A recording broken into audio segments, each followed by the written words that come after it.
Hi guys, Pam from Green Dragon Farm again. It's been a hot minute since I posted anything. So I am in my messy kitchen today, going through flower seeds that I have saved, and I'm puttering along. I have gotten packages of seeds to sow for next year. And I was getting down to the last few that I have, and all of a sudden I was just like, hey, why didn't I do a YouTube video? So here you go. Enjoy. Okay, so first of all, to start off with, saving seed is fine and dandy unless you have something to put them in. I know a lot of people will save glass jars and plastic containers, and it just seems like an awful lot. So obviously the way that we get our seeds when we order them from a seed catalog online is in, come here, you're ruining my spot here. All right, stick together. So seed packets. So this is one of the most efficient ways. They're relatively small. They can hold a lot of seeds, as I'll show you here in a second, and fairly cheap. I got these on Amazon a couple months ago, and they're just plain brown, and they've got the whole, seed type, variety, date collected, and any notes you want to do. And so I've done quite a bit. I did some veggies, and I did a lot of flowers. Let's see. I've got some calendula seeds. I took some seeds from a dwarf zinnia that I had grown. I've got some cotton that I collected the bolls from and saved. Got some, these are from the canary yellow zinnia seeds that I got from Baker Creek last year that were planted right next to the Violet Queen zinnias that I've had seeds for several years, which means they're probably going to cross-pollinate. That's okay. We're going to see what we get. I've got some peppers. This is one that I collected from some Garden Goliath. Garden Goliath, I think, is a hybrid, so I really rather doubt it's going to be a Garden Goliath, but we'll see. I may be onto something. And, all my hot peppers were planted in a bed, but it was right next to some pimento peppers. So I may have some interesting peppers next year, if they come up at all. More calendula. I got a lot of calendula. Let's see. Echinacea, 4 o'clocks. More zinnias. Black-eyed Susans. More calendula. Pepper from a Sugar Rush peach. Some pepper, pizza pepper seeds, more zinnias, marigolds, tithonia or the Mexican sunflowers, sriracha peppers, dahlias. I'm working on dahlia seeds right now. Serrano pepper, Felicity pepper, the pimento peppers, garlic chives. So that's been my, besides pulling in stuff at the last minute, we had a really heavy freeze back before Halloween in October. Got down to, I think, like 20 degrees one night. And of course, haven't had anything since. Usually the way it goes here in Tennessee, we get nice weather, fall, heavy freeze, one night, kills everything, and then until end of November, until December, we have another fairly warm period that, stuff like broccoli and all those things can still keep growing. Luckily, the brassicas that I planted, they seem to be doing okay. I'm gonna have to go out and look and see what they're looking like because we're approaching the Persephone period. Persephone get into Greek mythology and all that kind of stuff. She was Hades' girlfriend, and she had to spend half the year up above, on the planet, and then half the year she had to spend down in the afterworld, whatever they call it, with Hades. That was their agreement. And seems kind of like a bad relationship to me, but I'm not a Greek philosopher or mythologist or anything, so it's a story. But generally what they consider to be the Persephone period is the day that you get less than 10 hours of sunlight, which I think tomorrow is when we start, or at least very close. So generally what happens is after, allegedly, some stuff may ignore those edicts, some others don't, but you can't really count on it. But once you get into the Persephone period, anything you have out in your winter garden is probably not going to progress.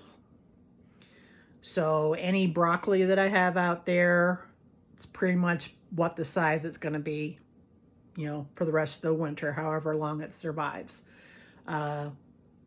Spinach, carrots, rutabagas, cabbages, all those kinds of things. So they'll stay out in your garden if you give them enough winter protection, but they're not really gonna. So if I planted broccoli plants, 4 weeks ago, they're not gonna do anything. Unfortunately, I planted them a lot longer than that, but one of these days I'm going to get the timing right and have fall broccoli. That's all there is to it. I went out there, and last time I saw, there was a little bunch there, maybe 3 or 4 inches, little heads, but not going to make my Thanksgiving meal growing that small. But so now I'm switching over. I've been processing a lot of peppers. I've been putting some peppers in for fermentation, hot ones and mild ones. I just brought in another bunch of garlic, so I can get them processed, get them in the freezer. What else? I think that may be it. I harvested. Ooh, let me show you the sweet potato I grew. I'm gonna do another video on the sweet potato. This is a Lilac Beauty sweet potato that I got free from Baker Creek last year, or still this year, but last spring. I had placed an order for other plants, and they sent me some of these guys. And so I harvested them, and I sent a couple over to my mom and dad to try. So they've actually cooked one of theirs. And my mom said, brace yourself. After you cook this thing and open it up, it's as purple on the inside as it is on the outside. So I haven't, for some reason, have not gotten around to cooking this. I may cook this up for lunch or dinner tonight and see. She also said it tasted pretty good too. So I think that's my mom's way of saying she wants me to grow more of these next year. So I may try and use some slips from the smaller ones that I harvested. I didn't think I was actually going to get any sweet potatoes because the deer all of a sudden put in an appearance this year. And apparently my young, newly grafted apple trees and sweet potatoes are their favorites. Oh, and roses. So I'm busy looking up recipes for venison. I would never be able to, but the little buggers are getting a little cheeky, so we may get a BB gun and at least pop their little butts, get them to go away. But now I have to look into ways of keeping deer out of my garden for next year. Yay. So those are all my seeds.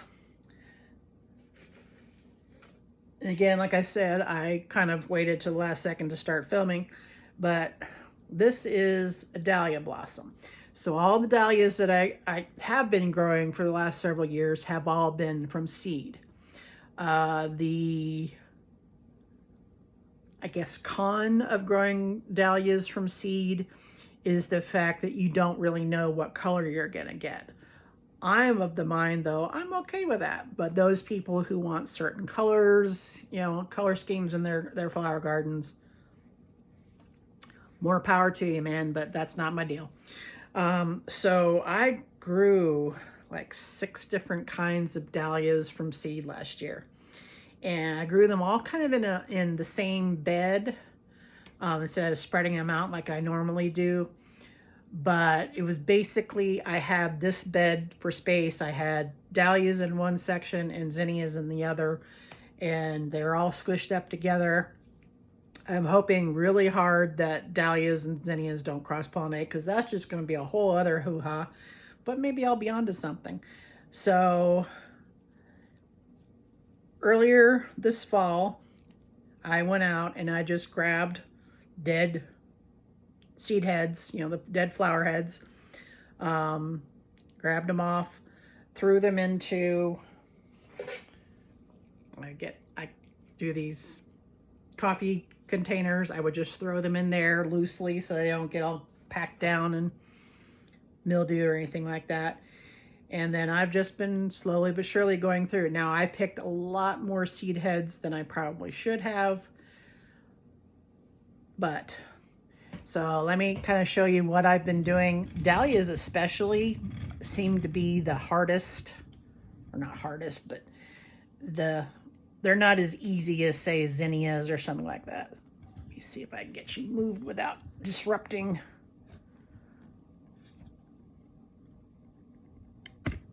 Okay, I was really strong that day.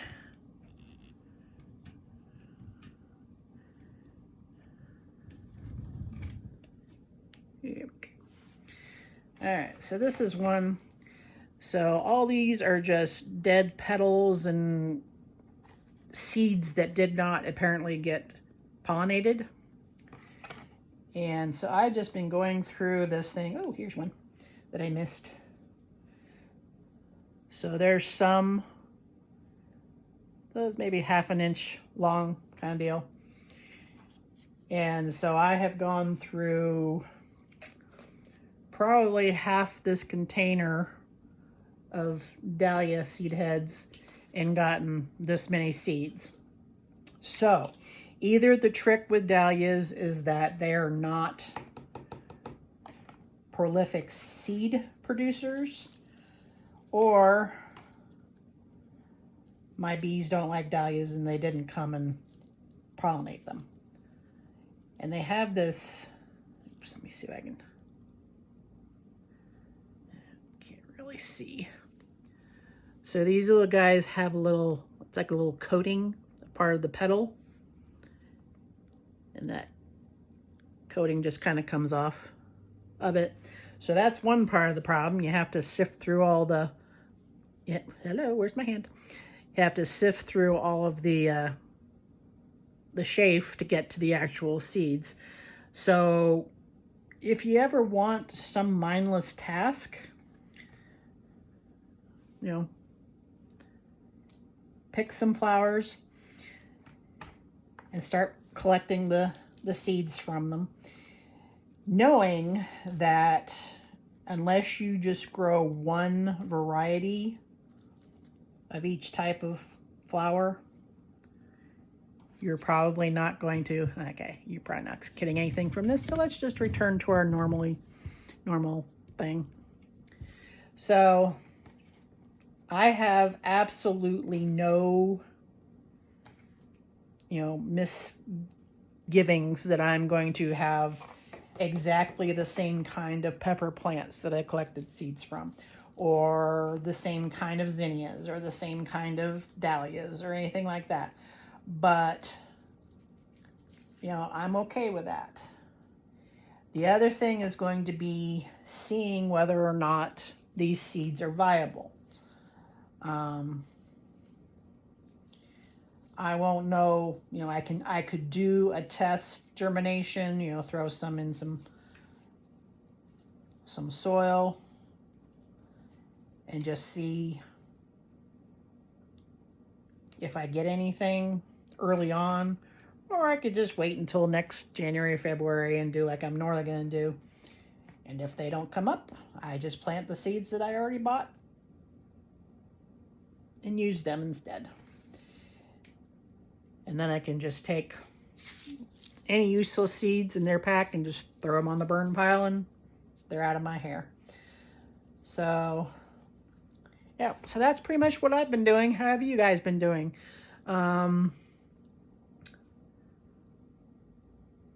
Today is Sunday, the 23rd of November. It's almost Thanksgiving, so happy Thanksgiving. And I really hate being backlit like this because I swear to God, I brushed my hair this morning. Oh, gotta love old lady gray hair springiness, don't you? All right, so anyway, that's what I'm up to. Once I cook this sweet potato, I'll do a little bit, I'm not going to show you watching me eat a sweet potato or anything like that. But, I can show you what it actually looks like and give you the official thumbs up or thumbs down. Parents have the thumbs up, so I'm growing it next year regardless of how I feel, but still. That's the way it is. All right, so everyone have a great Thanksgiving, and I will talk to you next time I think of something to film myself doing. Bye. A few moments later. Okay, so I think I'm done for this season of seed saving. There may still be some down in, and these are just containers I've cleaned out and assembled for seed starting and whatnot, so don't think I'm that big of a slob. But yeah, so this I think should be it for seed saving for the year. I ended up with 4 o'clocks, 3 packets of the violet queen zinnia, 2 of the dwarf zinnia, 3 of the yellow, I think it's canary yellow, or yellow canary, 4 packages of echinacea, which I know I will never go through 4 packages of echinacea, but who knows? If they actually work out, I may be able to create plants and sell them. I have some pincushion flower, 2 packages of dahlias, which, considering I had as many dahlia flowers pulled off, and I got 8, ended up with 8 packages of zinnia seeds. I have a feeling that dahlia, either they didn't get pollinated like the zinnias, even though they were side by side, and maybe the bees prefer the zinnias and they weren't so hot and heavy with the dahlias, or maybe dahlias just naturally don't produce seeds. The one thing I did realize while I was going through them is the fact that it might be a fact of different varieties, because like I said, I had planted 6 different varieties of dahlias. Maybe there are certain varieties that don't produce as much seed as others. I don't know. We'll find out. And of course, I didn't take the time to separate out each of the flowers so that I knew which color and which variety it was originating from, but it's an experiment.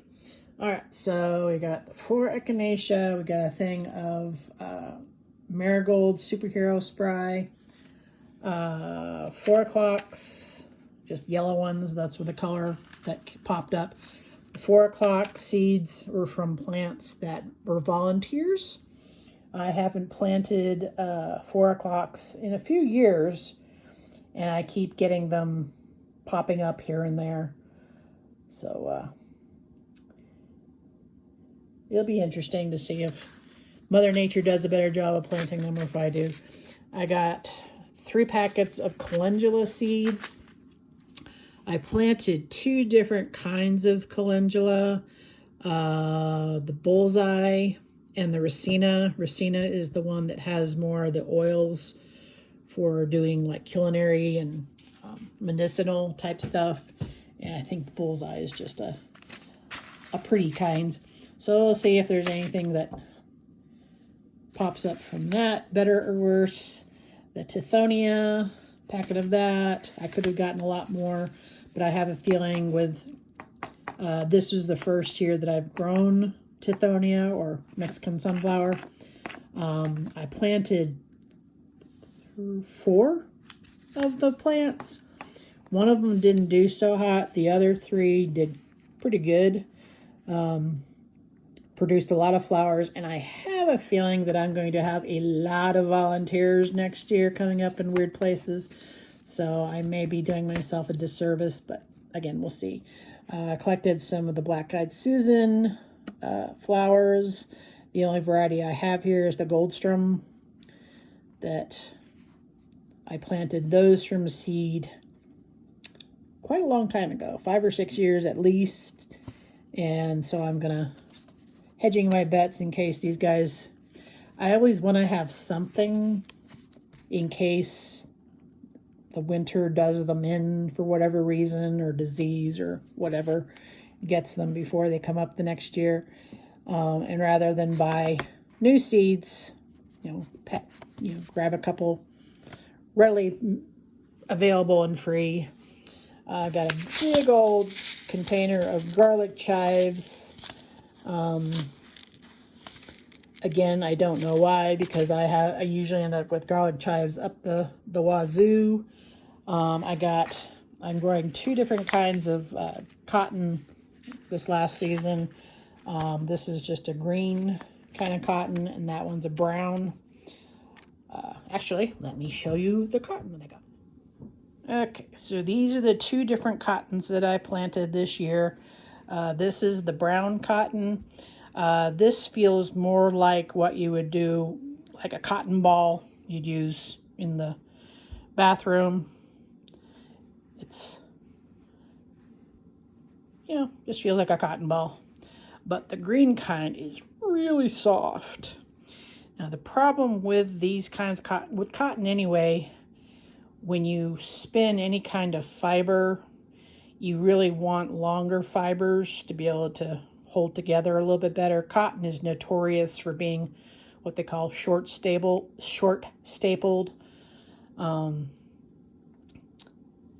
But I just thought, that's a hoot. It's kind of like dyeing Easter eggs, dyeing my cotton. But it's really weird that the fact that the green one is so much softer than the brown. But this was off of,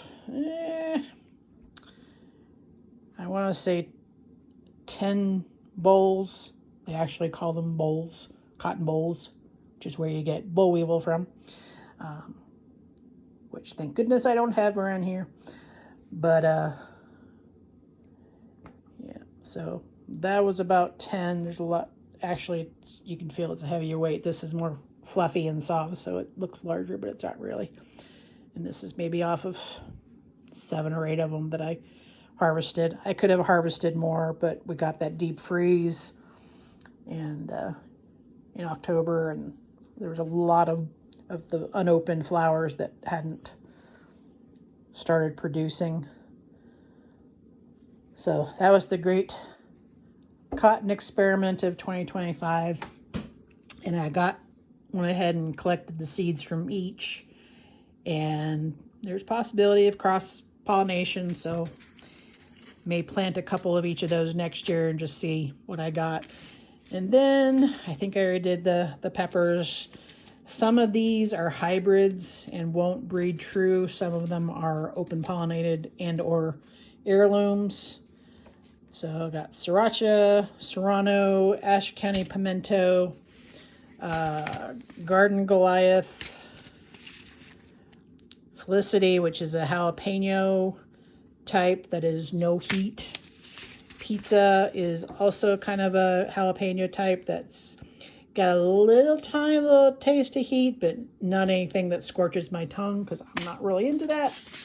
And then some Sugar Rush Peach. And again, all of these were all within, 10, 15 feet of each other. So the chances of them breeding true, I don't know about, but I'll find out. Anyways, should all of the doomsday sayers, turn out to be right, And next year, there's absolutely no seeds available, or the earth, the world governments and everything collapse and business collapse and there's no more seeds, at least I'll have this stuff. I did not collect any tomatoes. Most of the tomatoes that I grow are hybrids. And the ones that were open pollinated, I didn't think to collect, but then again, you've got cross pollination, blah, blah, blah, blah. And I have got a lot of tomato seeds that I've already purchased that are still good, that I'm not going to worry about it for a little while. I may try next year planting one or two up on the back deck so they're maybe not quite as in the direct path of the pollinators, and seeing if I can obtain a little bit of separation so there's not, and try saving like maybe a sun gold or something like that, although I think sun gold's a hybrid. All right, I'll have to give it some thought. All right, guys, I promise this is it. Bye.